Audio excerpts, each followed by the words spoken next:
This is the compressor on the left-hand elevation of the property. It's level. There's insulation on the cold pipes, which is good. The unit itself is undamaged, although there are signs, as you can see here, signs of hail splatter.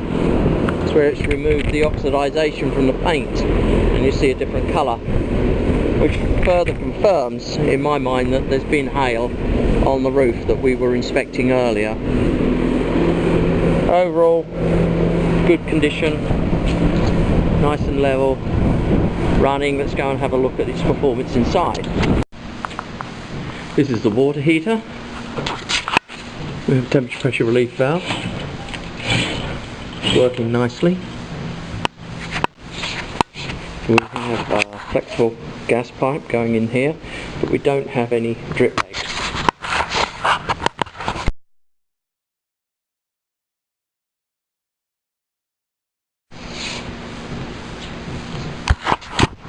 It's a modern sealed unit. We're missing a safety pan, and as a consequence, if this were to leak, it could actually allow water to get back into the building through this wall here.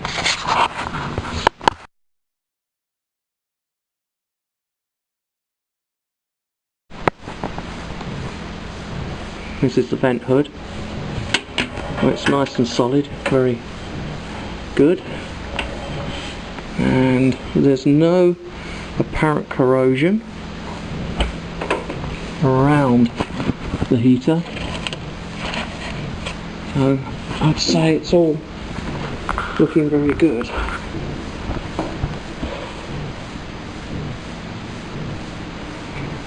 Let's go and have a look at the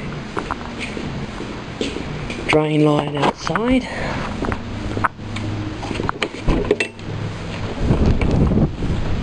This is the drain line, and that's fine. We're examining the air conditioning. We're just getting an estimate of its efficiency. We're showing here that we have that register of temperature of 44. That's good, because here we have the return. There's a return up there, and that's measuring a temperature of 58. So that's 16 degrees. That's a good good drop. We want between 16 and 20, and it doesn't really matter whether it's 16 drop or 20 drop, it's effective. And we're up in the second floor. We have a measurement here of 47, and we have a return temperature of 62. That's a good drop. Excellent.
Zone 2, Zone 1 was the front yard flower beds.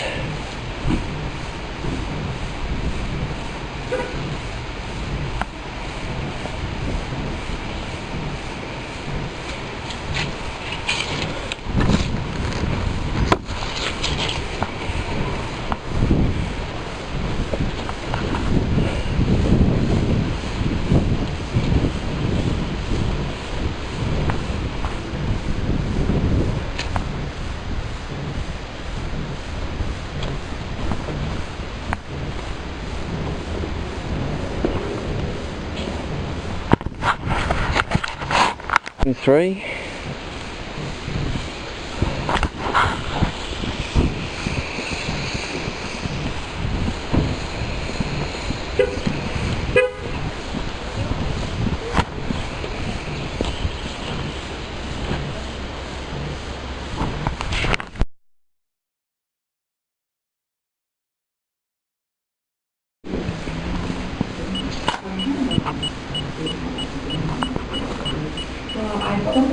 I saw on that daily thing that you put that I keep getting, there's one that's just like a lot.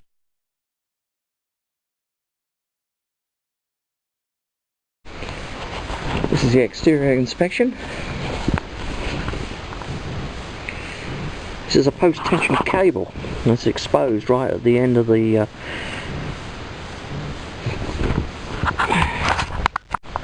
this is the exterior inspection. We have a foundation issue here. Got a post-tension cable. The actual cable itself, it's exposed. It needs to be covered up.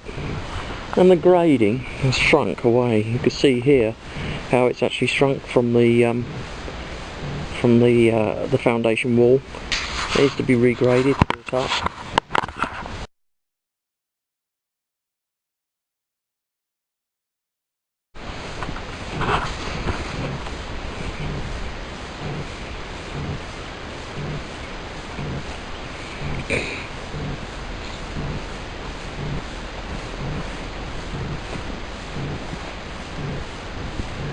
Well, there are no gutters. Gutters are pretty important, and they help drainage away from the building. So what will happen here with the runoff and no gutters, it's going to erode, cause more erosion on the side. And you can see where the gutters should be here, how it's eroded, whereas here where it doesn't need gutters because of the roof, the gable end, and it's not eroded.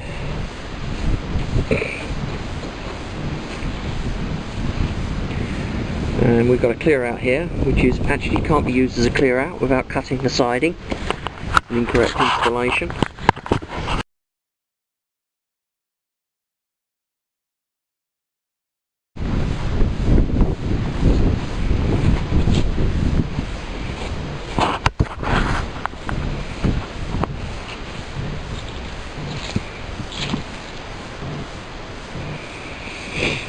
Yeah, you can see here how the siding is separating up here. What is actually happening is you can see it's running down, all the way down to the foundation here. That's caused through common settlement. The front or the rear of the building is moving independent of one or the other, and causes openings in the siding like this. Now, it's nothing to be too concerned about. It's more cosmetic in nature. In terms of it doesn't look nice. However, with those cracks opening up, that can allow water to enter the wall system. So these have got to be caulked before it rains. And up here, right up the top there, we want them sealed.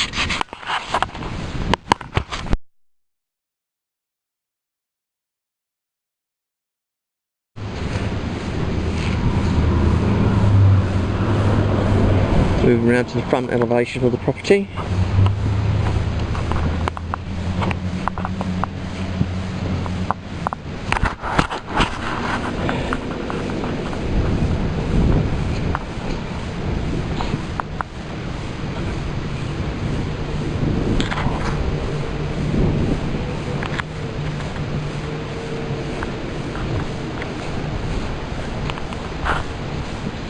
And now we're at the right elevation, and we've got to go around and get in the yard.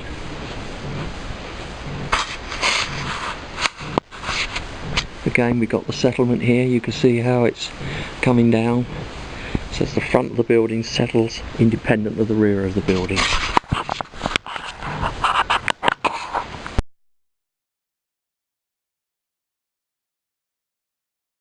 We're at the right rear elevation. And you've got holes in the siding here. It's come apart. See how it's moved here. This has got to be resealed. Otherwise you're going to get wood rot here because the water gets in and damages the material.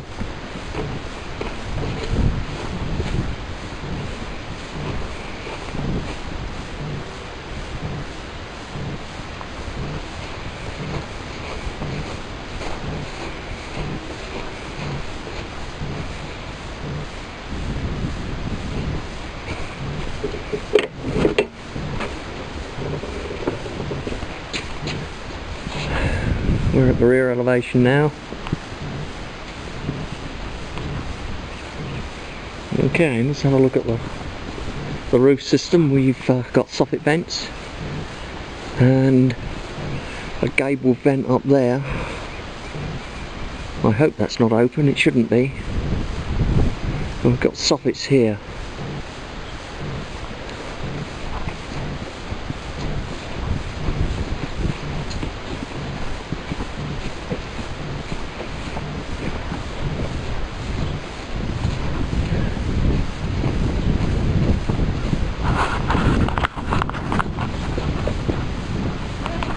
Hi!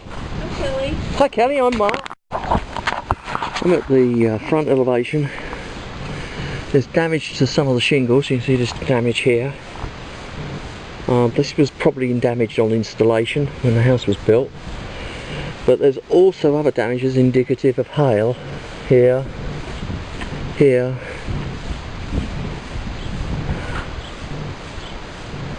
There's more damage up here than here.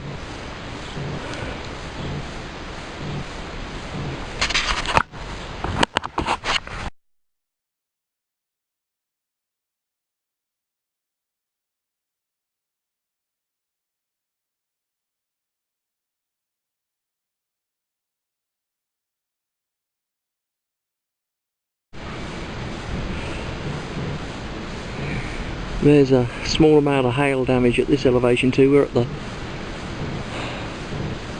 left side elevation of the roof, and then down here you can see we've got another issue caused by impact. But overall it's not too bad. It has some, but not a great deal. That's at the front elevation, a little bit of damage but not a great deal. I'd rate this part of the roof as average.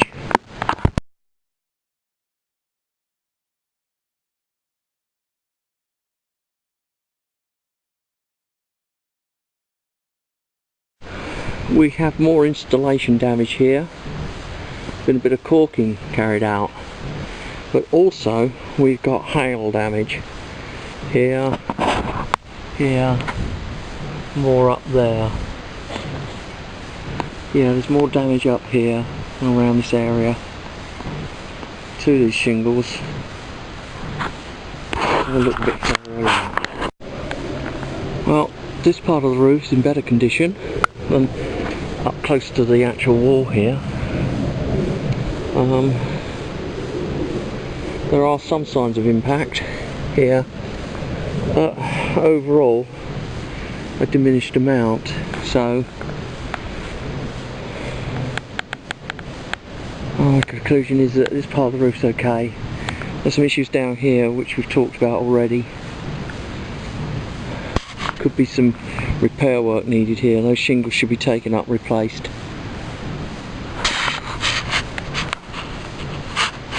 Let's have a look on the other side. Some signs of hail damage here. We've got an exposed nail head there.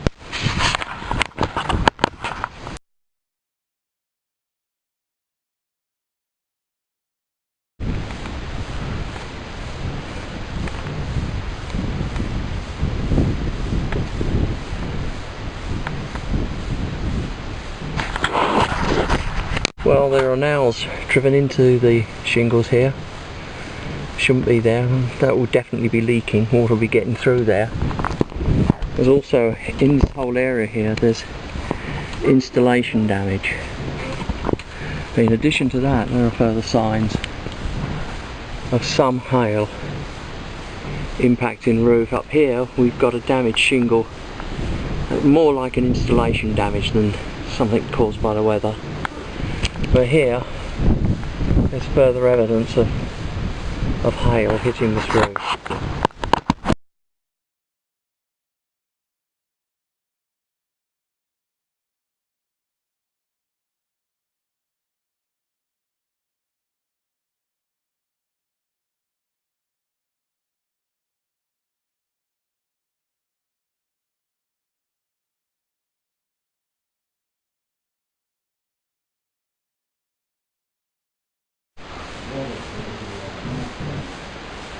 Well, this attic is chocker full of components, and car components. There's parts of a chassis, old seats, exhaust systems, doors.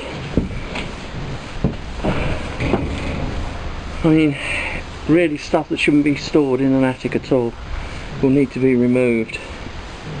I would estimate there's probably $400 or $500 worth of work in getting this stuff out of the attic, which you'll have to pay for if you don't get it moved by the current owner. Hopefully they intend to move it.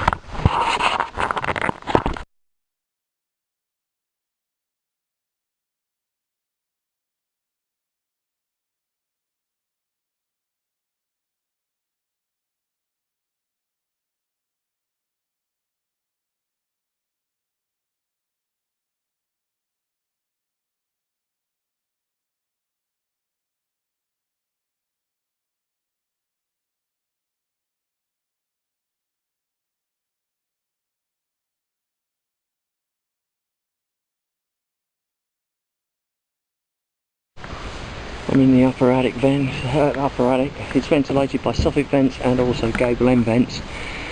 They defeat each other. My recommendation is that the gable vents are closed off and the soffit vents will work properly. I'll put an explanation in the report about that for you.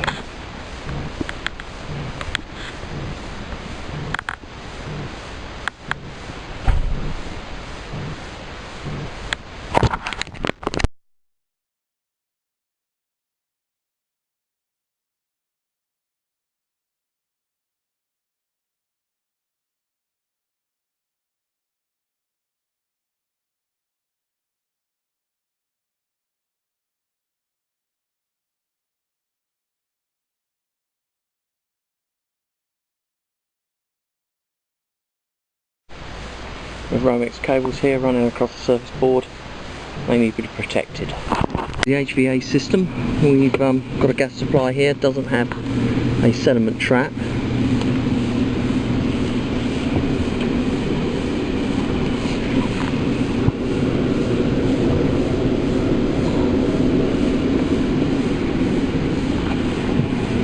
Currently, the furnace is on.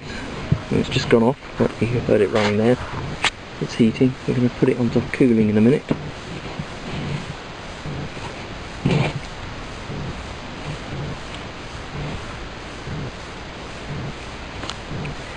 And the primary drain line coming down here doesn't have a P-trap.